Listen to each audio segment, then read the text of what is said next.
Scientists have found thousands of strange, reflective points of light hiding inside old star maps, photographs taken years before humanity ever launched a single satellite into orbit. Nobody can fully explain what they are. Stick with me until the end, because I'm going to walk you through the actual data behind this claim, not just the headline. And by the end, you can decide for yourself whether this counts as real evidence. If you enjoy digging into stories like this, subscribe now, because we break down claims exactly like this one regularly. I want to be upfront about something before we start. This isn't going to be a video that simply declares aliens are real and leaves it there. This particular story is more interesting than that, because it involves real scientists publishing real peer-reviewed papers, arguing with each other in public over statistics, methodology, and datasets. That kind of open, messy scientific argument is usually a good sign that something real is genuinely being investigated, rather than just repeated as a rumor. Humanity has spent a long time assuming we're the most intelligent life in the universe. But in a universe this vast, with this many chances for life to emerge elsewhere, it seems genuinely unlikely we're alone. Most people can accept that logic. Accepting that alien technology might already be here, quietly watching us, is something else entirely. That's the part that's simply too uncomfortable for most people to sit with. Unexplained objects in our skies aren't new, and historically, they usually aren't a sign of aliens at all. They're exactly what the name suggests: unexplained. Since ancient times, humans have had a habit of seeing strange things and assigning them supernatural explanations. Thunder became the anger of a god. A comet became a warning of disaster. As our understanding improved, most of those explanations got replaced with physical ones. Lightning turned out to be electricity. Comets turned out to be ice and rock. That said, there are historical accounts considerably harder to explain away. Take a newspaper account from Nuremberg, dated to 1561. According to the writer, a large group of men and women reportedly witnessed strange crescents, spheres, and rod-shaped objects clashing violently above the city for over an hour before falling from the sky, burning, leaving behind a long black spear-shaped object hanging in the air. What makes this account so striking, even 4.5 centuries later, is how visually specific it is. Distinct shapes, a described sequence of movement and apparent conflict, then a fall to the ground with smoke. But the real problem with accounts like this is these simply aren't scientifically rigorous by modern standards. No objects were ever recovered, no corroborating records exist. Every witness has been dead for centuries. There's no way to rule out an unusual weather phenomenon, an early fireworks display, or some form of sundog formation, and no way to prove one explanation over another. What you actually need to properly investigate a claim like this is a rigorous scientific approach built around thousands of data points, collected using modern instrumentation. Ideally, thousands of independent sightings under controlled, measurable conditions. That's exactly the approach a Swedish astronomer named Dr. Beatriz Villarroel has taken, publishing a growing series of papers as part of a research effort called the Vasco project, vanishing and appearing sources during a century of observations. Villarroel's team was originally researching vanishing stars, stars documented on 1950s star maps that had since disappeared from modern sky surveys. They compared digitized astronomical plates from the Palomar Observatory, which opened in 1928, against modern survey data. This approach has a real advantage. It draws on nearly a century of trusted astronomical data, much of it predating any artificial satellite, meaning it's naturally free from modern satellite contamination. The team found roughly 100 instances of these vanishing stars, but what really caught Villarroel's attention was something else: 9 separate points of light that appeared together on a single photographic plate, absent from an earlier plate taken just 30 minutes before, and gone again by the time a follow-up plate was taken 6 days later. Villarroel published a paper in 2021 methodically ruling out the obvious explanations. Not asteroids, not distant galaxies, not aircraft, not gamma ray bursts. Radioactive contamination from nearby nuclear testing was considered and ruled out, since no atomic tests occurred in the relevant window. A passing satellite was also ruled out immediately, since Sputnik didn't launch until 1957, and this star map was from 1950. The project has expanded considerably since. The Vasco catalog now contains more than 107,000 individual transient candidates, drawn from a decade of Palomar plates spanning 1949 through 1957. Villarroel's team believes a meaningful portion of these transients could represent metallic reflective objects sitting in roughly geosynchronous orbit above Earth, of genuinely unknown origin. To test that idea, the team used two main approaches. First, they ruled out plate contamination, physical defects, and misidentified celestial objects. Second, they used Earth's own shadow as a natural test, a predictable feature of orbital mechanics that no plate defect would have any reason to respect.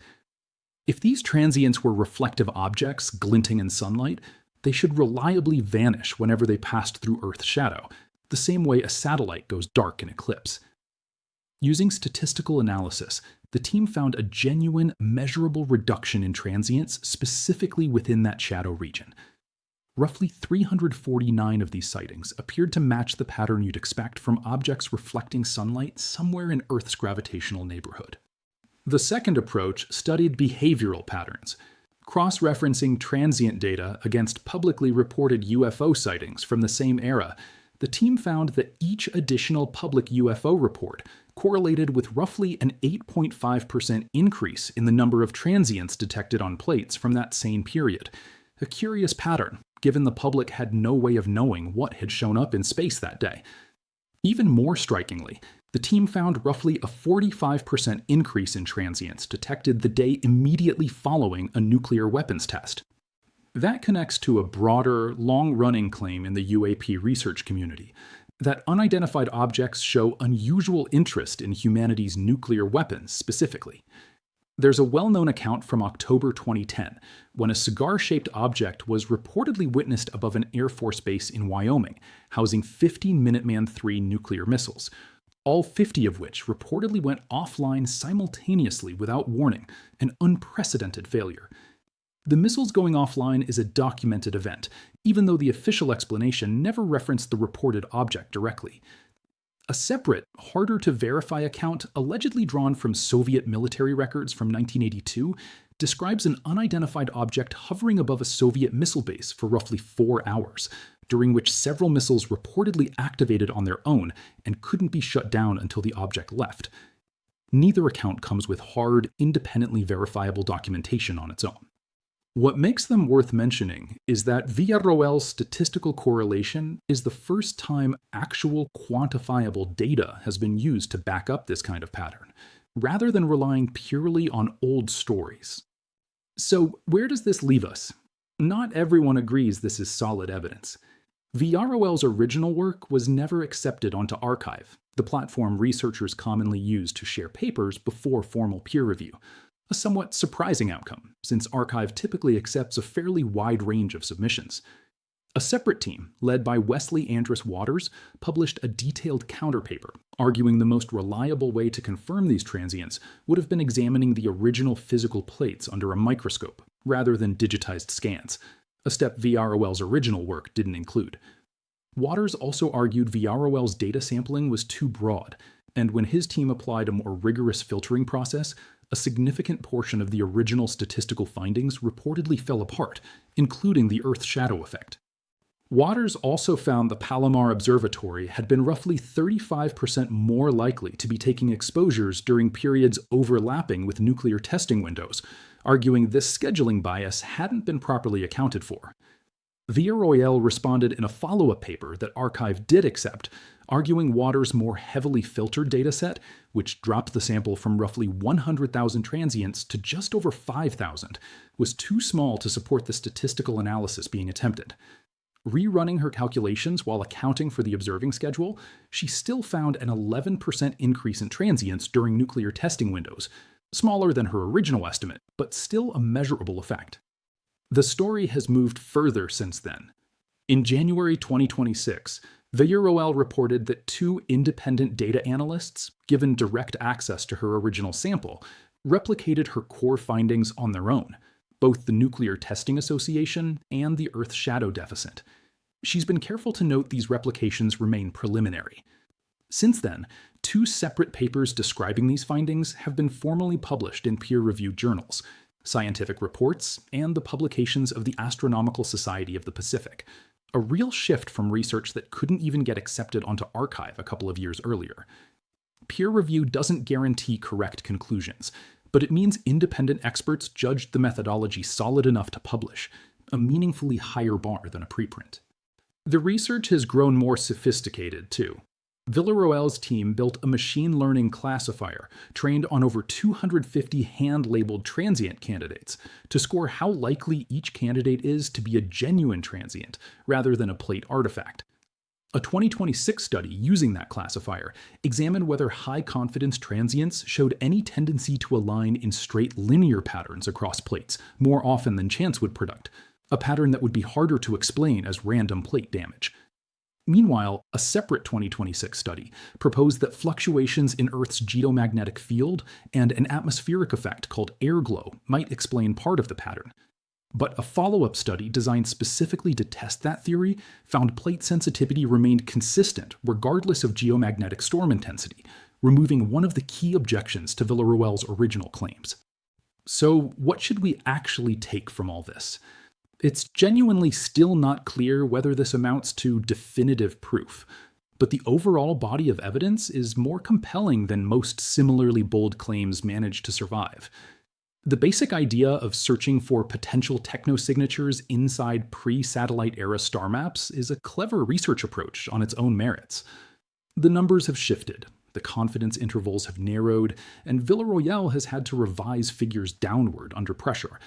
But the core pattern, transients avoiding Earth's shadow and clustering around nuclear tests, has survived multiple rounds of independent scrutiny so far. That's genuinely rare for a claim this extraordinary.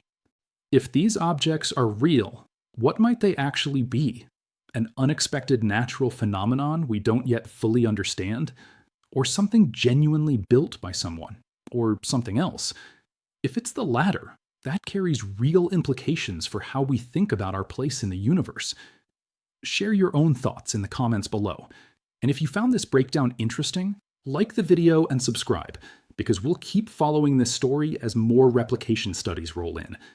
Thanks for watching, and I'll see you in the next one.